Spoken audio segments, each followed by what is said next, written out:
Bugun biz tabiatning kuchini o'zida yashirgan kichkina urug' xilbadan choy tayyorlashni o'rganamiz. Oddiy tuyulgan bu ichimlik aslida qadimdan shifobaxshligi bilan mashhur bo'lgan.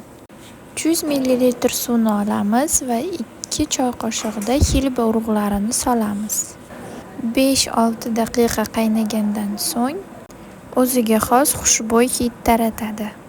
Keling, endi xilba choyning ko'plab foydalariga e'tibor beraylik. Ovqat hazmini qo'llab-quvvatlaydi, badanni isitadi va quvvat beradi. Tabiiy yengillik hissi beradi. Tomoq va yo'tal uchun yumshatuvchi ta'sirga ega, teri va sochlar uchun foydali moddalarga boy.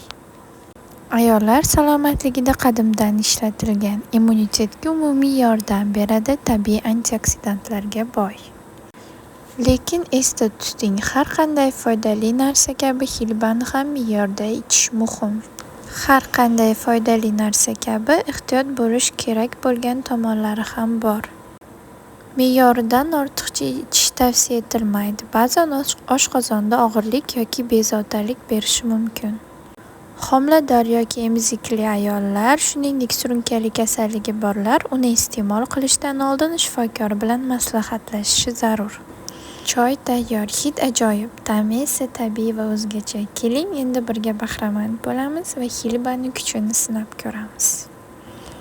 Tabiiy, issiq, hanuz xushbo'y. Bir piyola xilba choyi tanani ham, kayfiyatni ham ko'tarib yuborishi mumkin.